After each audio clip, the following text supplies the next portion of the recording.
Bueno, voy a hablar ahora de la especiación. Genéticamente, una especie es una unidad reproductora. Por tanto, son un conjunto de individuos con capacidad de producir descendencia fértil por cruzamiento entre sus miembros. Si tenemos individuos que pueden cruzarse pero su descendencia no es fértil, lobos, perros, etcétera, etcétera, pues serán individuos emparentados pero no de la misma especie.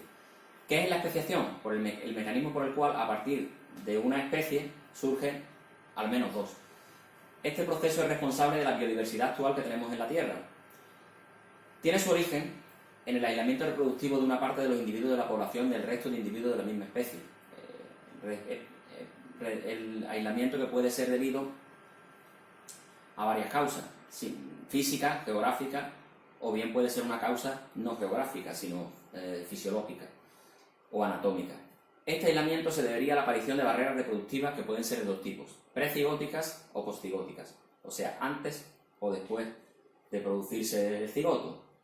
Las precigóticas serían mecanismos de aislamiento que aparecerían antes o durante la fecundación, impidiendo el intercambio normal de gametos.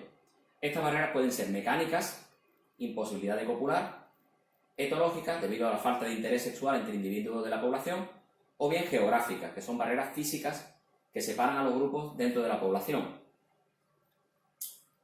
Las postigóticas estarían relacionadas con la viabilidad de los nuevos individuos que se originan tras la fecundación y surgen cuando los nuevos individuos no contribuyen a la generación siguiente de alguna manera, o bien porque mueran antes de nacer o justo al nacer, o bien porque habiendo nacido no alcance la edad reproductiva adulta, o bien que directamente, aunque sean adultos, sean estériles.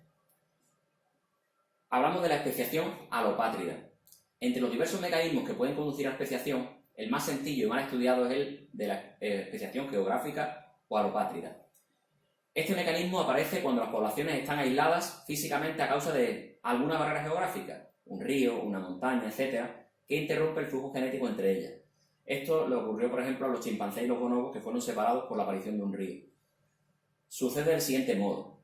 Entre los individuos de la población hay cambios alélicos, siempre, los típicos, que no impiden que la población sean todos individuos de la misma especie, porque entre ellos siguen teniendo descendencia fértil. La población, en algún momento, queda dividida en dos poblaciones distintas por una barrera geográfica de la que explicamos antes, lo que hace que sea imposible que haya reproducción entre los individuos de ambas poblaciones. Cuando esto se sucede y pasa el tiempo, entonces empieza a haber una serie de cambios que van a producirse en relación o seleccionándose según las condiciones ambientales, provocando que van divergiendo progresivamente, porque en un lado, en una zona de la barrera geográfica, hay unas condiciones ambientales y en otra pues probablemente hay otras distintas. Entonces los alelos que sirven para una pues no sirven para otra.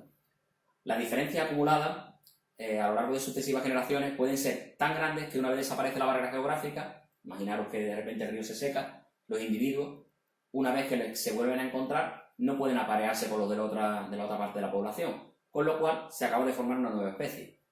Aquí tenemos un ejemplo gráfico en el que vemos varios grupos de una especie de escarabajo que tiene variantes, algunos son más claros, otros más oscuros, y de repente hay una barrera que los separa. En un lado quedan individuos variegados, y en el otro pues también hay individuos variegados. De repente, seguramente porque en esta parte de aquí hay más vegetación, los individuos que tienen características verdes son seleccionados evolutivamente, y aquí llega un momento en que todos son verdes porque probablemente se puedan camuflar mejor, los otros son eliminados, son comidos.